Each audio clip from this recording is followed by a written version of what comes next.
Closed down. The River Monsters. Tuesday, 7:30, ITV1 and ITV1 HD. This is Anglia Tonight. Our top story this evening, the airport tax rise that's set to hit family holidays.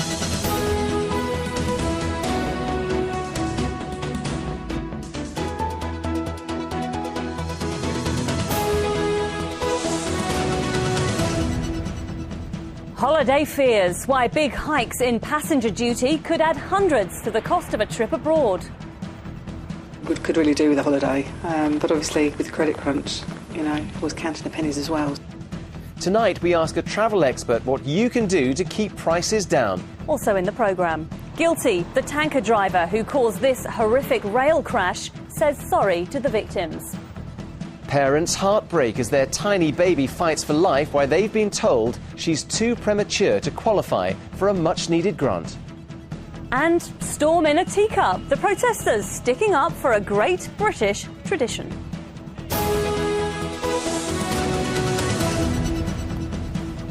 Hello from Jonathan and me. Welcome to Friday's Anglia Tonight. First, the steep rise in airport tax that could add hundreds of pounds to the price of a family holiday abroad. After the announcements of cuts and job losses earlier in the week, we've now been told that airport tax will rise by up to 55% from Monday. It's the third tax rise in as many years, and airlines and travel firms in our region say it's unfair.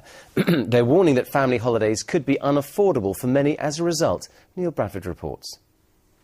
Have a look through, see what you like. Like many families, the Turveys from Newport Pagnell in Buckinghamshire are looking forward to a foreign holiday next year. It will be their first in many years and 6-year-old Cameron's first time abroad. News of next Monday's rise in air passenger duty has made them think again about where they might go. Our personal circumstances have changed quite a lot this year, so we could really do with a holiday. But obviously with the credit crunch, was counting the pennies as well, so I think it's probably going to... Just look at the big picture, really, won't we? Just see how much it's going to cost us in all, and if it's something that we can make. Yeah, I think it will probably make people think twice. From Monday, a family of 4 flying economy to Florida will pay an extra £240.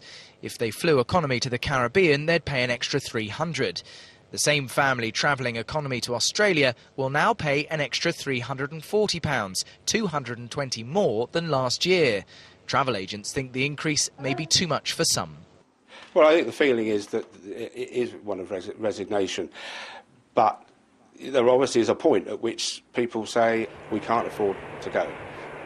At Luton Airport, the Jackson family from Cambridgeshire were flying to Glasgow today. They don't like the tax, but realise they're left with little choice.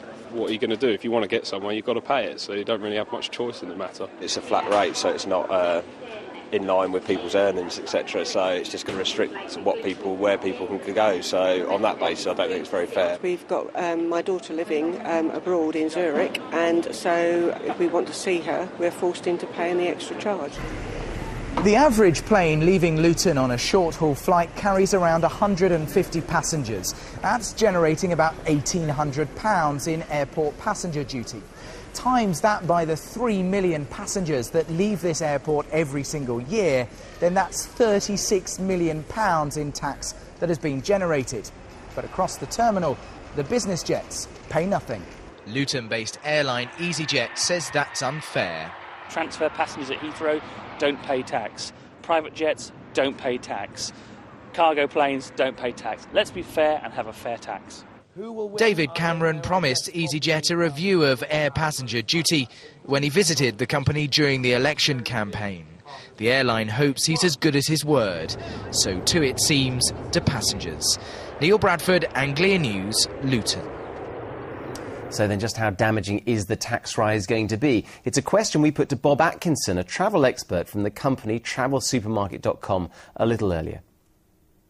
I think any kind of tax rise is obviously damaging because it increases costs to travellers, whether they be leisure or business, and that is going to definitely put some people off from wanting to travel. So any increase, and some of these increases are very heavy, 50% above what they were last year, that's massive increases. Bad news. Bob, do you think it could have been fairer in terms of the fact that businessman travelling, he will have to pay exactly the same amount as a family of 4 who will have to pay 4 times the amount? Should it have been fairer?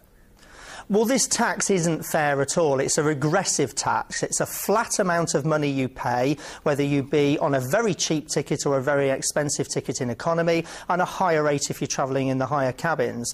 So it is, with it being a flat tax, it's not remotely fair, and it doesn't really satisfy the original aim of this tax, which was to try and address some of the green issues. So, frankly, the whole thing needs to be completely rethought, redone, re-looked at, with a tax brought in that reflects the true green effects that flying actually has, and also to represent in some way the actual value you're paying for your ticket.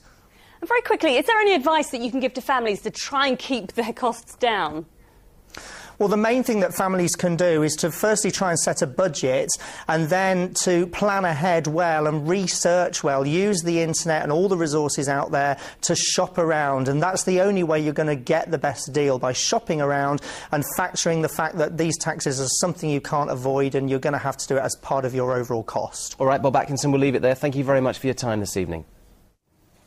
A lorry driver has pleaded guilty to causing a train crash in Suffolk. Arvidas Bartasius was driving the tanker when it collided with a train on an unmanned level crossing at Little Cornard near Sudbury in August.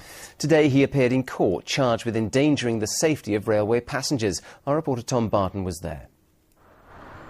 It is remarkable that nobody died, but 21 people were injured, and it could all have been avoided if this man had used a level crossing correctly. Today, Arvidas Bartasius from Littleport in Cambridgeshire admitted causing August's train crash. He'd been driving his sewerage tanker across an unmanned level crossing in Little Cornard near Sudbury. Crossing procedures insist that drivers telephone the signalman before crossing. Bartasius failed to do so. If he had, he'd have known that the 1731 had just left Sudbury and was due through Little Cornard imminently. The train struck his tanker. The force of the impact derailed it and left many of the passengers needing hospital treatment. Hello, Hilary. Good afternoon. Good afternoon. The worst injured, solicitor Alan Dickinson, spent 7 weeks as an inpatient. 5 minutes after we left Sudbury Station, there was a sudden jolt, and I collided with the table I was sitting next to and felt a pain across my chest above my ribs. Bartasius was born in Lithuania but has lived in Britain for the last 10 years. Talking through a translator, he spoke only twice. First, to confirm his name, and second, to plead guilty to a charge of endangering the safety of railway passengers. Leaving court, Bartasius told me he apologises to the passengers on the train. You would apologise? Yeah, I would. He'll be back in court on November 26th, when he'll hear what sentence he's to face. Tom Barton, Anglia News at Ipswich Crown Court.